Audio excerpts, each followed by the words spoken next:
La précarité menstruelle constitue un enjeu important de santé publique et de solidarité. Elle concerne près de 2 millions de femmes, soit une femme sur 10 dans le monde, dont l'accès aux protections hygiéniques est difficile ou impossible pour des raisons avant tout financières.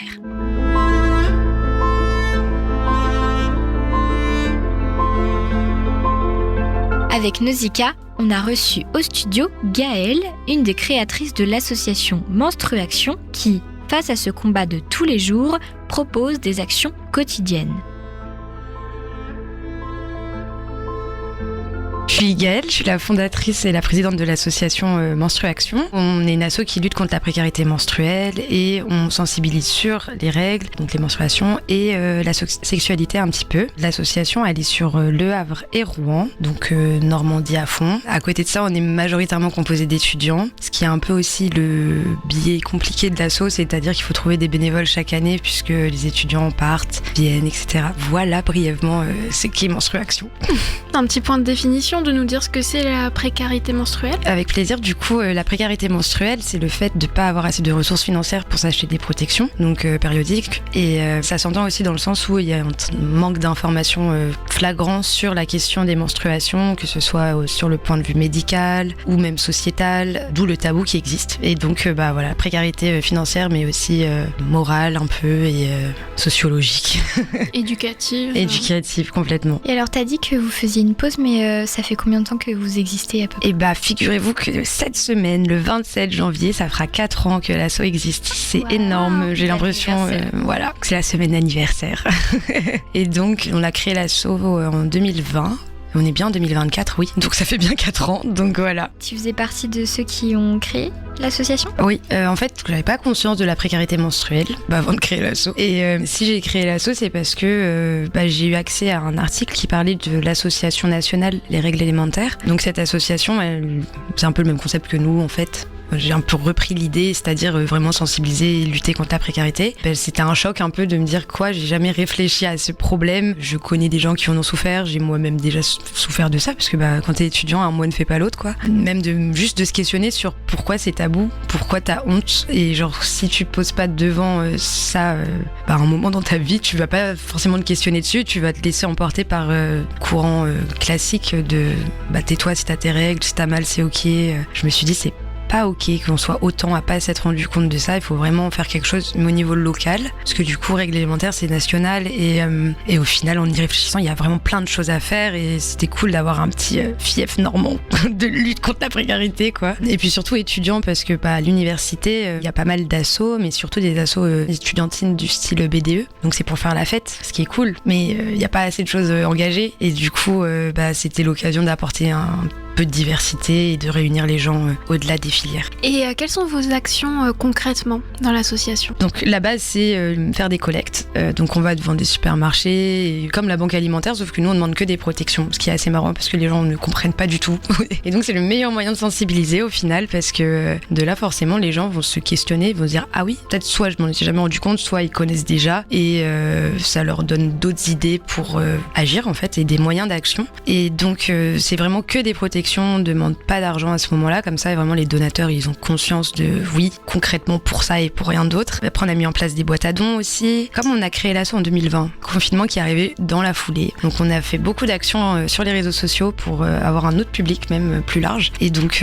c'est plein de posts informatifs en fait, des amorces puisqu'on n'est pas des professionnels de santé. Toutefois il y a quelques professionnels qui sont intervenus, donc voilà, sur les réseaux sociaux vous pouvez avoir accès au contenu un peu éducatif qu'on a fait. On a créé une super expo qui a été en itinérance là toute l'année dernière dans tous les campus universitaires normands grâce au Crous, le service culturel du Crous Normandie. L'exposition revient là au Havre, vraiment là tout de suite maintenant au restaurant universitaire jusqu'à début mars. Donc il y aura pas toutes les œuvres mais il y a une partie et c'était génial en fait l'expo. Elle s'appelle Les Règles du jeu. Il y a 3 artistes qui sont venus proposer leurs œuvres, et une muséographe qui a fait un travail d'analyse et de recherche un peu ethnographique en fait sur la question des menstruations. Et il y avait aussi des superbes initiatives étudiantes. Donc c'était des dessins qui étaient en lien avec l'exposition. Et donc voilà, donc il y a cette expo. Là, on est sur la confection d'un festival à Rouen, parce que du coup, on agit au Havre et à Rouen, comme je l'ai dit. Après, c'est des ateliers, soit on est appelé par des écoles type lycée ou collège, donc on fait des interventions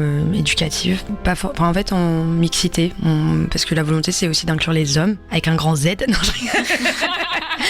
Non, en fait, il faut quand même on les exclut absolument pas de notre cause et de notre lutte. En fait, c'est un travail d'équipe. On est tous sur le sujet. Les hommes sont aussi les bienvenus et surtout, il faut qu'ils aient accès à ces infos. Donc, nos interventions, elles sont aussi à destination des hommes, même les posts qu'on a fait sur les réseaux sociaux. Mais il y a pas mal d'autres projets qu'on a envie de mettre en place, mais maintenant il faut essayer d'avoir du monde parce que sur le Havre on est vraiment peu maintenant. Du coup ça restera un peu, mais c'est ok, c'est cosy, c'est mignon, c'est cool. Et comment devenir bénévole alors? Et bien c'est tout facile, tout simple. Il suffit d'aller sur le Instagram. Il y a dans la bio, il y a en fait le lien internet en fait où on s'inscrit, c'est un formulaire Hello Asso. Et après du coup en fait vous êtes intégré dans la base de données. Vous avez accès à toutes les mails et c'est pas contraignant. En tant que bénévole, on veut pas forcer, il faut vraiment que ce soit volontaire. Donc si vous n'êtes pas disponible pendant 4 actions, mais que la 5e vous êtes dispo, vous serez tout aussi bien accueilli que si vous aviez été là pour toutes les actions. C'est pas hiérarchique dans l'asso, c'est vraiment, on est sur de l'horizontalité totale. Donc s'il y a des projets qui peuvent être proposés par des bénévoles, typiquement l'exposition, elle était même pas encore bénévole, mais c'est une étudiante de l'université qui nous a contactés, on l'a fait ensemble. Donc on est là pour chapeauter un peu, mais en fait ça va pas que dans un sens. Est-ce que par exemple vous agissez du coup directement dans l'université? Oui, en fait j'ai oublié que la base c'est l'université en vrai. La première grosse action qu'on a menée, c'était vraiment au tout début de l'asso, c'était la mise en place des distributeurs. En fait les distributeurs ils ont été amenés via l'association et aussi l'université qui a fortement contribué, qui a bien payé, qui a bien contribué. Donc il y a eu les distributeurs qui ont été mis en place, on a des boîtes à dons qui sont disponibles sur le campus et en fait le concept il est assez simple pour ces boîtes-là. Tous les dons qui sont remis dedans, on les remet dans les toilettes où il n'y a pas de distributeur. Comme ça, en fait, là, les étudiants ou les étudiantes peuvent en prendre plusieurs. Bon, même dans les distributeurs, en soi, ils peuvent aussi, mais c'est juste que ça fait encore plus parce que on est tellement nombreux et nombreux à subir ça que même en vrai, pas sans vraiment être victime de précarité menstruelle, genre juste avoir un oubli, ça arrive à tout le monde. Donc, comme les distributeurs peuvent être vides, parfois, ça permet d'avoir une solution de repli. Et voilà, donc ces boîtes à dons sur le campus sont uniquement pour les étudiantes et étudiants, en tout cas personnes menstruées étudiantes. Et donc on a mis en place une conférence à ce moment-là aussi où on avait invité en fait une ancienne femme sans abri qui maintenant est chroniqueuse. Je crois qu'elle est toujours chez RMC et elle est aussi comédienne et on avait invité aussi le membre d'un collectif qui lutte contre la précarité menstruelle au niveau national et du coup c'était l'occasion d'avoir le témoignage d'une personne qui a vécu à la rue, une femme avec la question des menstruations. C'était super intéressant. On a fait aussi une projection du documentaire d'Angèle Marais qui est, je crois que c'est 28 jours, je crois que c'est ça. Mais du coup c'est un documentaire qui parle des menstruations, de tout le tabou. Il est vraiment super et il est en libre accès. Voilà. Et là, on prévoit, pour la clôture de l'exposition là, qui est revenue au Havre, on aimerait organiser une conférence d'une autrice qui s'appelle Jeanne Guyenne. Je sais pas si je viens de dire Jeanne Guyenne ou Guyenne. Elle a écrit un livre qui s'appelle Une histoire des produits menstruels et c'est vraiment la croisée de tout ce qu'on aborde dans l'exposition et c'est hyper riche d'informations et c'est fou comme quoi si on prend juste ce sujet,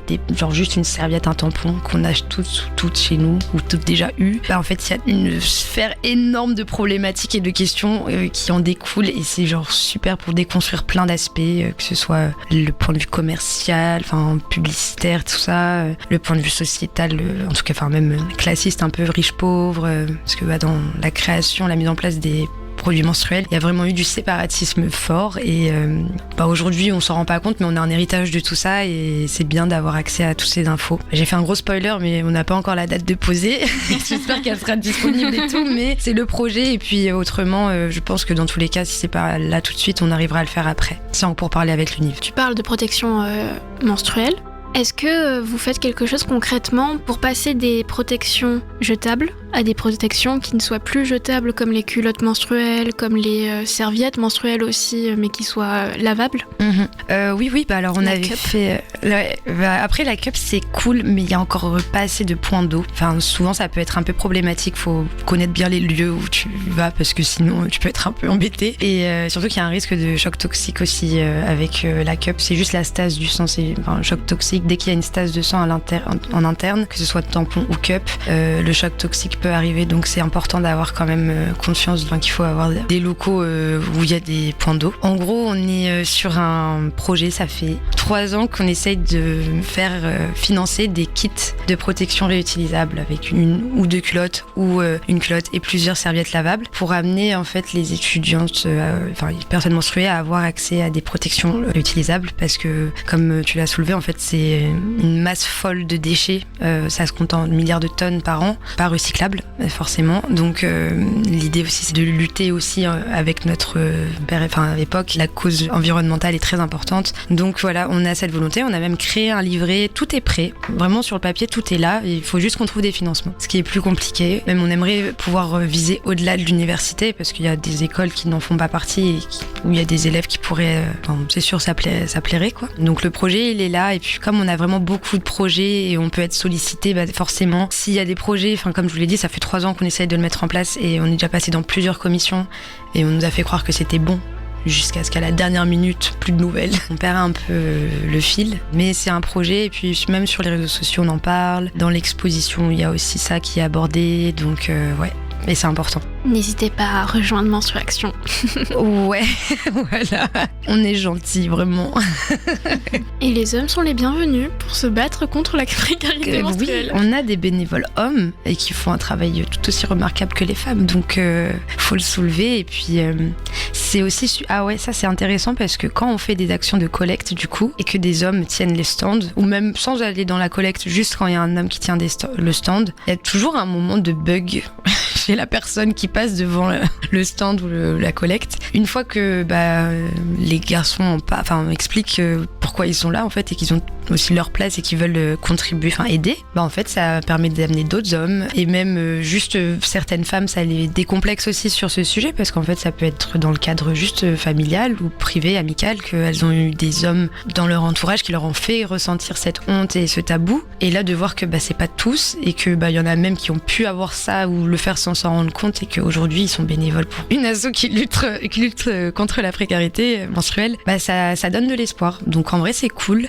Aussi ce qui est sympa à noter c'est que quand on fait des collectes, en vérité c'est majoritairement des hommes qui nous donnent des dons. Et j'ai plusieurs cas pendant des collectes où c'est des hommes avec des caddies remplis. C'est pas une ou deux protections, c'est des caddies remplis de protections, ils nous les ramènent. Alors que malheureusement, je ne sais pas pourquoi, mais souvent chez les femmes, et je pense que c'est parce que c'est un héritage en fait de tabou et voilà, normalement faut pas en parler quoi. Donc qu'est-ce que vous faites à en parler sur la place publique? C'est un sujet, ça reste entre nous les filles. Il y a certaines femmes qui peuvent être très réfractaires à la cause et après voilà, il faut tout pour faire un monde et ça veut pas dire qu'elles changeront pas d'avis plus tard, mais c'est intéressant en fait comme parallèle à faire. Merci beaucoup. De rien, merci à vous. Et renseignez-vous pour aller voir Menstruaction. Voilà, si vous voulez pas qu'on meure.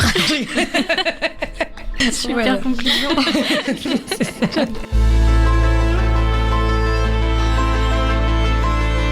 Merci à Gaëlle d'être venue jusqu'au studio pour nous présenter son association Menstruaction. N'hésitez pas à retrouver Menstruaction sur les réseaux sociaux et à les soutenir sur Hello Asso. Et pour retrouver le podcast, rendez-vous sur west-track.com. C'était Nausicaa et Camille pour West Track Radio.